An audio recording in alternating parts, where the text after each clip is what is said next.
오늘 하나님 말씀은 민수기 10장 8절로 10절까지 말씀입니다. 우리 다 같이 합독하도록 하겠습니다.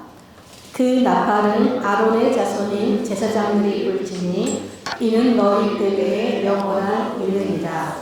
또 너희 땅에서 너희가 자기를 압박하는 대적을 치러 나갈 때에는 나팔을 크게 불지니 그리하면 너희 하나님 여호와가 너희를 기억하고 너희를 너희의 대적에게서 구원하시리라.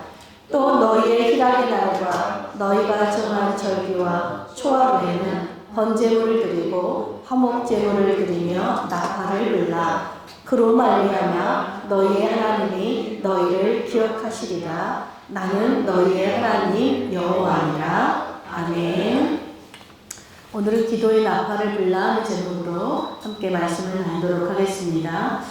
여러분, 우리 자녀들의 학습, 교육학습 효과를 높이기 위한 가장 좋은 방법 중에 하나가 시청각 교육이죠. 말로만 설명해 주는 것보다도 눈으로 직접 보여주고 또 귀로 듣게 해주는 것이 확실하게 지식을 습득하는 데 효과적이기 때문입니다. 여러분, 성경을 보면 하나님께서도 시청각으로 자기 백성들을 교육하시는 것을 볼 수 있어요. 창세기 15장에 보면 하나님께서 아브라함, 아직 자녀가 없는 이 아브라함을 밖으로 이끌어 가셔서 밤하늘의 별을 보여주십니다. 그러면서 저 밤하늘의 별처럼 너희 후손들도 이렇게 많아질 것이다 라고 말씀하시고 또 너희 후손이 복이 될 것이다 라는 비전을 심어주셨습니다.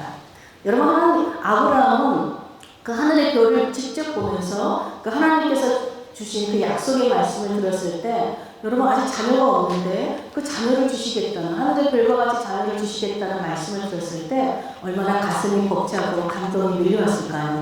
아브라함은 하나님이 보여주신 그 확실한 약속의 말씀이 있었기 때문에 비록 삶에서 많은 어려움이 찾아오고 그래서 믿음도 약해지고 실수도 하고 또 넘어지기도 하였지만 그때마다 밤하늘의 별을 다시 올려다보면서 신실하신 하나님의 약속을 기억하고 하나님께서 그 약속을 친히 이루실 것을 믿고 다시 일어설 수 있었고 다시 하나님과 동행할 수 있었어요. 그리고 마침내 약속의 자녀인 이삭을 얻을 수 있게 되었습니다. 또 하나님은 아브라함에게 말씀하신 그 약속을 성취하시기 위해서 이제 아브라함의 후손인 이 요셉에게도 두 번의 꿈을 통해서 하나님의 비전을 심어주셨어요. 보여주셨어요. 요셉은 형들의 곡식단들이 자신의 곡식단에 둘러싸여서 절을 하는 꿈을 꾸었고 두 번째로 해와 달과 여러 별이 자신에게 절을 하는 꿈을 꾸었습니다. 요셉 역시 꿈을 통해서 하나님이 보여주신 그 비전을 보고 막 가슴이 뛰고 흥분되기 시작했지요. 근데 요셉은 어떻게 되었습니까? 하나님이 보여주신 꿈 때문에 형들에 의해서 애굽의 노예로 팔려가게 돼요. 근데 요셉은요, 하나님이 보여주신 그 확실한 비전을 보았기 때문에 비록 애굽에서 노예로 살고 있음에도 그 비전을 보여주신 하나님을 의지하고 그 하나님과 동행하는 삶을 살 수 있었던 것입니다. 여러분, 하나님은요, 하나님의 그 약속의 말씀을 통해 하나님 일하시고 하나님의 뜻을 이루시는 분이십니다. 분명히 요셉은 형제들에 의해서 팔려서 노예로 팔려 애굽에 혼자 내려갔어요. 그런데 하나님은 놀랍게도 그 형들에게 팔려 노예로 팔렸던 요셉 한 사람을 통해서 그 모든 가족 70명을 애굽으로 데리고 오셔서 모든 가뭄으로부터 그들을 구원해 주셨어요. 여러분, 이것이 하나님의 구원의 신비입니다. 그렇게 이스라엘이 애굽에서 430년을 지납니다. 그리고 그 수를 세어보았더니 20살 이상의 장정만 무려 60만 명이 넘는 군대가 되어서 애굽에서 나오게 되었어요. 이것이 바로 출애굽 사건입니다. 한 사람이 한 가족이 되고 한 가족이 한 군대가 되더니 마침내 한 민족을 이루게 된 것입니다. 하나님께서 아브라함에게 너희 자손이 하늘의 별과 같이 이렇게 불어날 것이다 라는 그 약속의 말씀이 이거 실제적으로 눈에 보여지게 성취가 된 것입니다. 또 하나님께서 이 이스라엘을 구원하신 출애굽 과정을 보면 역시 하나님께서 생생하게 눈으로 보여주시는 구원으로 역사하셨죠. 애굽에서 10가지 재앙이 내려졌습니다. 이스라엘 백성들은 그 10가지 재앙에서 다 구원받았어요. 또 홍해 바다가 갈라져서 양쪽으로 물벽이 세워지는 기적을 보았고 자신들은 마른 땅으로 그 바다를 건넜습니다. 그런데 자신들을 쫓던 애굽의 군대는 그 홍해 바다에 수장되는 광경을 이스라엘 백성들은 똑똑히 보았습니다. 그야말로 하나님께서 자신들을 어떻게 크신 능력으로 구원하셨는지 두 눈으로 똑똑히 본 것입니다.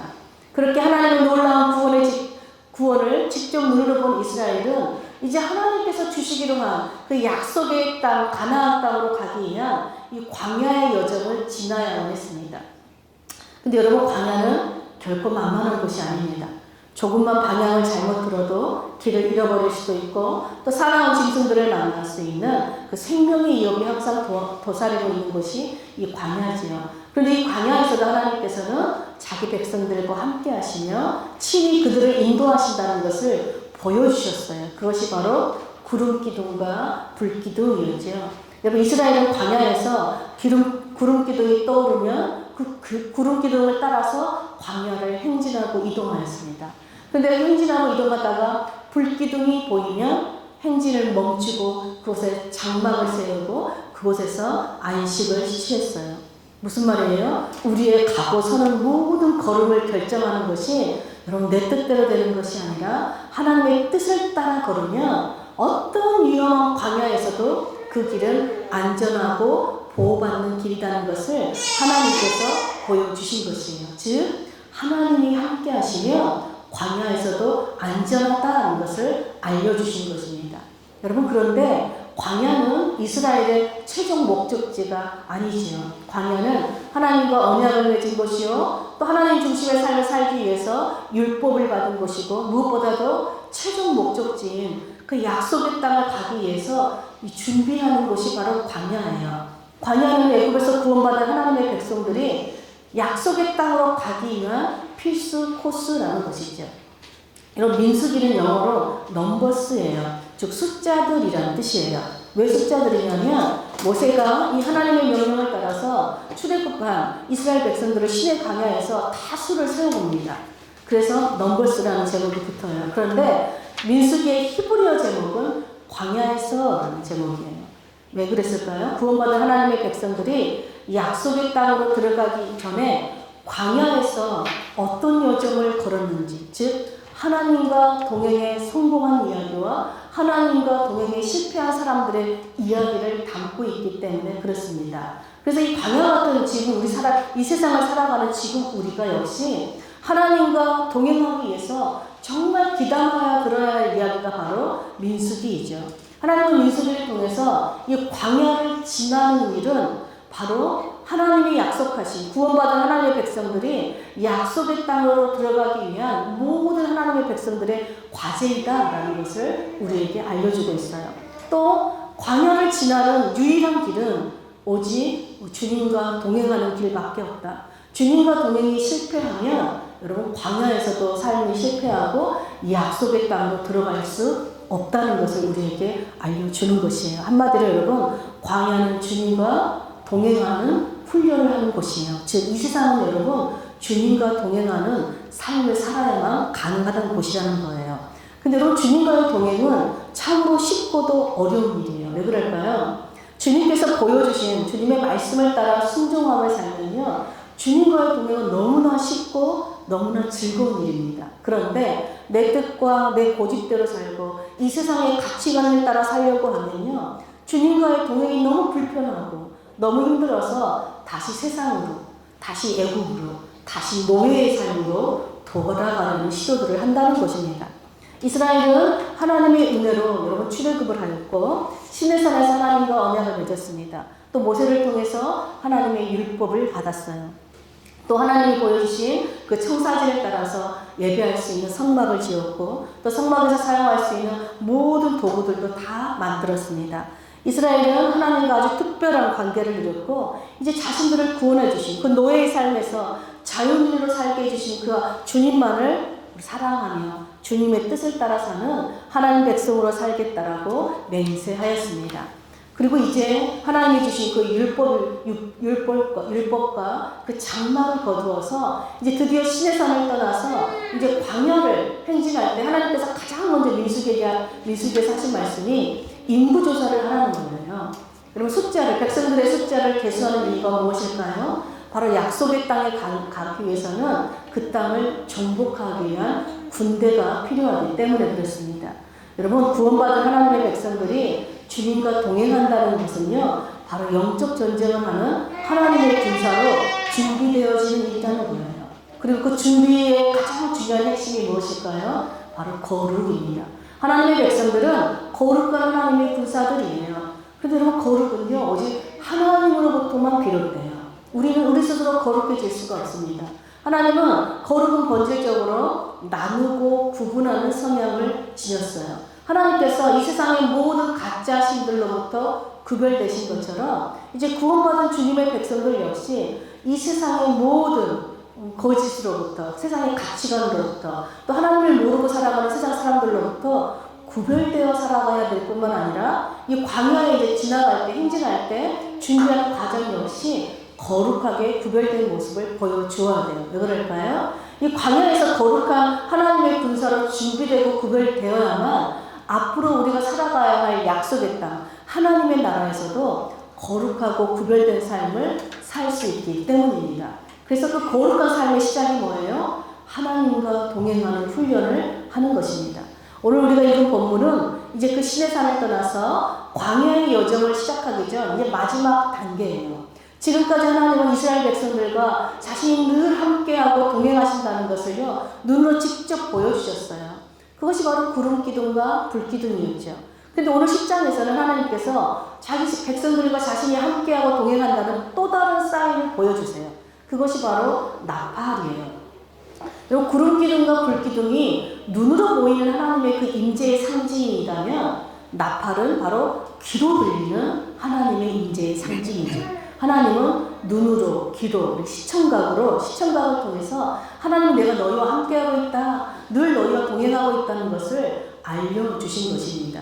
하나님은 이제 시내산에서 이제 광야의 여정을 출발하기 전에 마지막으로 모세에게 은나팔 둘을 만들어라 라고 말씀합니다. 두 개의 나팔 소리를 통해서 이제 백성들 간의 약속된 신호를 함께 공유하고 또 광야로 행진할 때 일사불란하게 명령을 전달하기 위함이죠. 이 은나팔을 부는 일을 하나님께서는 오직 제사장이 영원토록 불도록, 다른 사람이 부는 것이 아니라 오직 제사장만 불도록 하나님께서 정하고 있습니다. 그럼 제사장은 두 개의 나팔을 통해서 백성들에게 다양한 명령을 전달하였어요. 나팔을 사용하는 개수를 통해서, 또 나팔을 부는 횟수를 통해서, 또 나팔 소리에 크고 작은 소리를 통해서, 또 길게 부느냐 짧게 부느냐를 조절함으로써 각각의 신호를 다르게 전달하였습니다. 그러니까 예를 들면 은나팔 하나를 크게 불면 이스라엘의 지도자들만 모여라는 뜻이었어요. 근데 은나팔 두 개를 크게 불면 온 민족이 회막 앞으로, 하나님의 성전 앞으로 다 모여라라는 신호였습니다. 또 은나팔 하나를 짧고 크게 불면 동쪽 진영이 먼저 진행하라, 또 두 번째로 불면 서쪽이 해라, 남쪽이 해라, 순차적으로 이렇게 나팔 소리를 듣고 움직일 수 있었어요. 그런데 여러분, 이렇게 예배를 위한 어떤 종교적인 모임이나 또 백성들을 소집하고 행진을 위한 신호를 위해서 이 제사장이 나팔을 부는 것은 우리가 좀 이해가 되죠. 그런데 오늘 본문 구조를 보면 너희가 대적을 치러 나갈 때에도, 즉 전쟁을 하러 갈 때에도 제사장이 나팔을 크게 불라라고 말씀합니다. 그럼 보통 전쟁터에서는 누가 나팔을 붑니까? 장교나 또 군인들이 나팔을 부는 것이 일반적이죠. 근데 이스라엘에서는 하나님께서 제사장이 나팔을 부는 매우 중요한 역할을 처음부터 맡겨놓으셨다는 거예요. 신명기 20장에 보면 제사장이 전쟁하러 나가는 군인들에게 먼저 간단한 스피치를 설교를 합니다. 너희는 적들이 아무리 많을지라도 겁내지 말고 두려워하지도 말고 놀라지도 말아라. 왜냐하면 너희를 인도하시는 하나님께서 너희와 함께하고 계시고 너희를 위해 적군과 싸우시고 너희를 구원하실 것이야. 그러니까 하나님을 의지하고 담대하게 나아가서 싸우라라는 메시지를 전하고 있어요.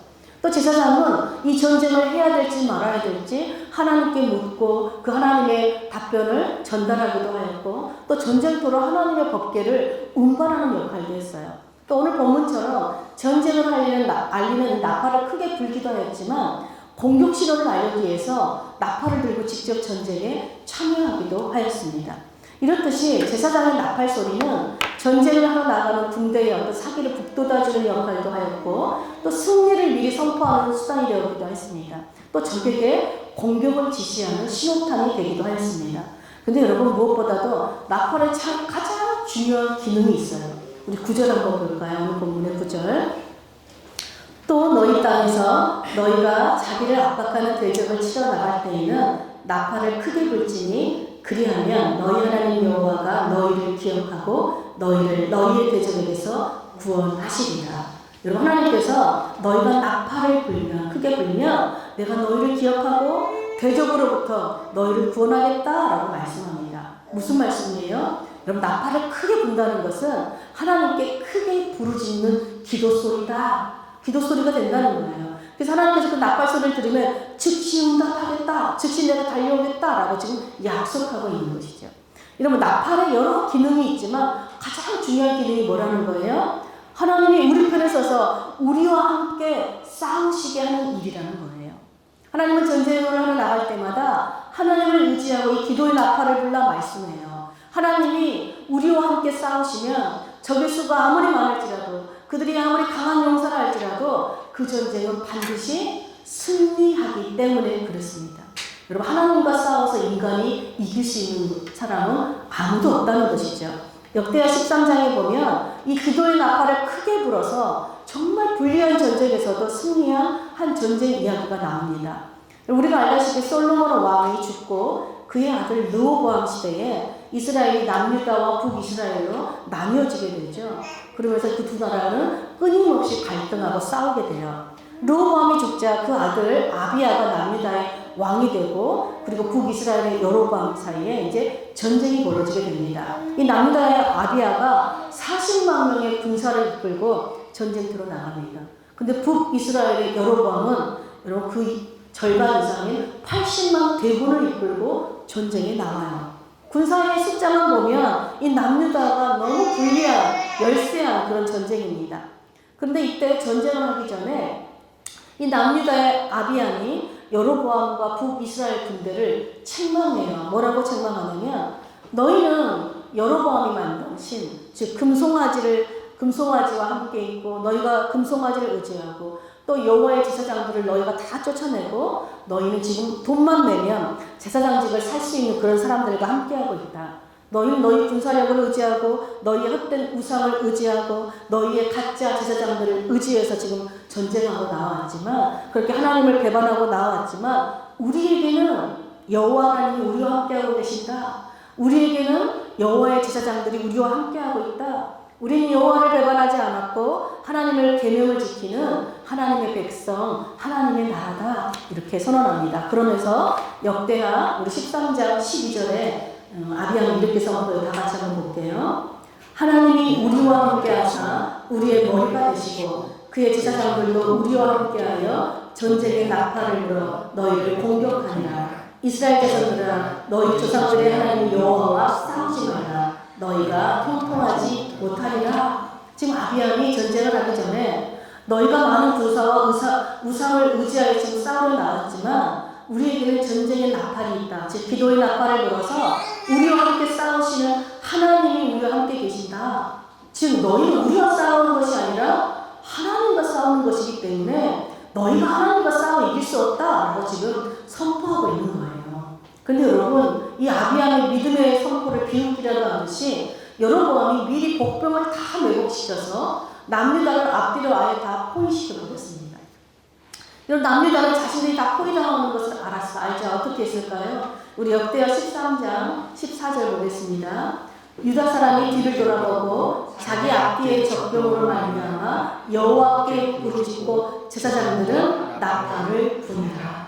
여러분 지금 위기에 빠졌어요. 이제 꼼짝 발상 못하는 상황이에요. 그런데 이때 군사들이 한 게 뭐예요? 제사장들은 나팔을 불었고 군사들은 기도의 함성을 질렀다는 거예요. 그래서 하나님께서 나팔 소리를 들으시고 여로보암과 그의 군대를 치기 시작하셨습니다. 그러자 이스라엘 군 자손들이요 유다 앞에서 도망하기 시작하였고 이날 이스라엘 자손 군사 50만 명이 여러분 죽임을 당하게 돼요. 역대기 저자는 이 전쟁의 승리를 이렇게 기록합니다. 역대하 13장 18절 보겠습니다. 그때 이스라엘 자손을 항복하고 유다 자손이 이겼으니 이는 그들의 조상들의 하나님 여호와를 의지하였습니다. 여러분, 유다는요 도무지 자신들의 힘으로는 이길 수 없는 전쟁이었어요. 그런데 그 전쟁 가운데서 하나님을 의지하고 기도의 나팔을 불자 하나님께서 그 나팔 소리를 들으시고 유다를 위해 유다와 함께 싸우셔서 유다가 이기게 되었다는 것입니다. 그러므로 사랑하는 여러분, 우리도 이 세상에 살다 보면 수많은 어려움과 위기가 늘 닥치죠. 그때마다 우리가 해야 할 일은 내 힘, 내 지식, 또 세상의 돈이나 세상의 헛된 어떤 가치관을 의지하는 것이 아니라 오직 하나님을 의지하고 기도의 나팔을 불어서 우리와 함께 우리를 위해서 싸워주시는 그 살아계신 하나님을 경험하시기를 축복합니다. 여러분, 그런데 하나님께서는요 백성들을 소집하고 또 행진할 때 또 전쟁을 위해서뿐만 아니라 그 외에도 또 나팔을 불라라고 말씀합니다. 우리 10절 한번 보겠습니다. 또 너희의 희락의 날과 너희가 정한 절기와 초하루에는 번제물을 드리고 화목제물을 드리며 나팔을 불라. 그로 말미암아 너희 하나님 여호와가 너희를 기억하시리니 나는 너희의 하나님 여호와니라. 여러분, 하나님께서 또 어떤 날에 나팔을 불라고 말해요? 희락의 날이래요. 희락의 날은 어떤 날이 있을까요? 바로 어떤 왕의 취임식이나 또 새해가 되고 어떤 희년이 도래했을 때, 또 우리 가정에 저렇게 우리 시애와 A처럼 자녀가 태어나는 기쁜 일이 있을 때 여러분 나팔을 불라는 것입니다. 또 각종 종교 절기에도 나팔을 불래요. 또 예배 때 예물을 드릴 때에도 나팔을 불라라고 말씀합니다. 그리고 그 나팔 소리를 들으실 때마다 하나님께서 우리를 기억하시겠대요. 우리 하나님이 되어주시겠다라고 말씀합니다. 무슨 말씀이에요? 하나님께서 지금 너희가 기쁜 일이 있을 때나 어려운 일을 당할 때나 어떤 위기가 있을 때, 또 예배할 때에도, 또 예물을 드릴 때에도, 또 공동체 모임을 가질 때에도 한마디로 무슨 말이에요? 모든 일에 나팔을 불라라고 지금 말씀하고 계시는 거예요. 무슨 말씀입니까? 여러분, 기도는 어떤 힘들고 어려울 때만 하는 것이 아니라 기쁘고 감사할 때도, 또 어려운 하나님이 필요할 때도 항상 하나님과 동행하는 훈련을 위해서 항상 기도해야 한다라고 지금 말씀하고 계시는 거예요. 그래서 여러분, 우리 새해가 되면 어떻게 기도하는 거예요? 주님, 올 한해도 새해를 주셔서 감사합니다. 새해에도 주님과 동행하는 한 해가 되게 도와주세요. 주님, 우리가 매일주 우리가 하나님께 예배드리는데 이렇게 예배드릴 수 있는 힘과 또 우리가 예물을 드릴 수 있는 힘을 주신 하나님께 감사합니다. 평생에 우리가 하나님을 예배하는 삶을 살게 해주세요 라고 나팔을 불라는 거예요. 또 하나님, 우리 가정에 아름다운 새 생명을 주신 것 너무나 감사합니다. 우리 시어와 A를 통해서 우리에게 기쁨을 주신 하나님께 감사합니다. 우리 가정이 이 생명의 근원 되신 주님을 기뻐하고 주님을 잘 따라갈 수 있도록 도와주세요. 주님, 오늘도 우리 일터에서 일할 수 있는 힘을 주십시오. 또 사람들과 좋은 관계를 맺을 수 있는 지혜를 주십시오. 하나님, 매일매일 살아갈 수 있는 힘을 주시고 믿음으로 이 모든 시간들을 지나갈 수 있는 은혜를 주십시오. 여러분, 항상 하나님을 의지하는 기도의 나팔을 불라는 거예요. 여러분, 우리가 이 모든 일에 기도의 나팔을 불어야 합니까? 바로 우리 모든 인생의 모든 삶을 주관하신 우리 주인이 하나님이시기 때문에 그렇습니다. 우리 인생의 모든 삶이 여러분 영적 전쟁의 삶이고 모든 순간순간이 주님과 동행하는 영적 예배의 삶이기 때문에 그렇습니다. 여러분, 우리가 하나님의 말씀에 이렇게 순종하여서 모든 일에 기도의 나팔을 불면 하나님께서 우리를 기억하시고 우리와 함께 하시며 우리를 도우시고 우리에게 내가 너의 하나님이라는 것을 보여주시겠다는 것입니다. 마치 여러분 시어와 A가 울면 애들은 우는 게 뭐예요? 나팔 부는 거예요. 그럼 누가 달려옵니까? 엄마 아빠가 즉시로 달려와서 필요한 조치들을 취해주는 것처럼 하나님께서도 우리가 기도할 때 즉시로 달려오셔서 우리의 모든 필요한 것들을 도와주시겠다라고 지금 약속하고 계시는 것입니다. 여러분, 우리가 지금 이 세상에 살고 있지만 이 세상은요 우리의 최종 목적지가 아니에요. 이 세상의 삶이 전부가 아니에요. 이 세상은 저 하나님의 약속에 우리에게 약속하신 영원한 하나님의 나라로 들어가기 위해서 여러분 훈련하고 준비되어지는 곳이고 무엇보다 하나님과 동행하는 훈련의 장소예요. 이 광야 같은 여러분 세상은요 주님의 인도하심, 주님의 도우심이 없이는 결코 우리는 살아갈 수 없는 곳입니다. 하나님은 이 광야를 지나가는 이스라엘에게 은나팔 2개를 불라라고 말씀하신 것처럼 이제 이 광야 같은 세상을 지나가는 우리들에게도 기도의 나팔을 크게 불어라. 그래서 내가 너희들이 그 기도 나팔 소리를 듣고 언제나 너희들을 도와주고 너희가 하나님 나라에 들어가기까지 내가 늘 함께하겠다라고 우리에게 지금 약속하시는 거예요. 사랑하는 여러분, 우리가 예수님을 믿을 때 예수님을 믿는 우리 그리스도인들을 향해서 하나님 우리는 너희는 왕같은 제사장들이다 라고 말씀합니다. 여러분, 제사장의 역할이 무엇이에요?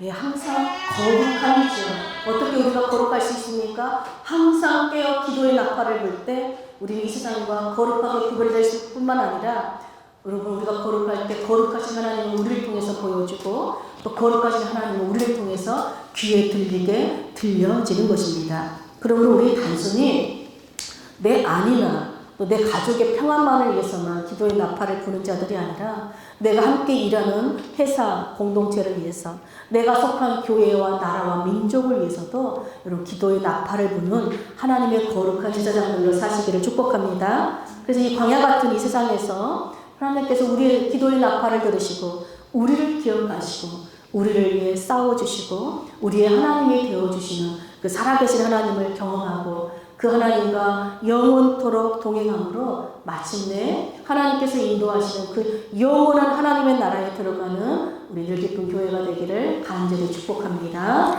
아멘.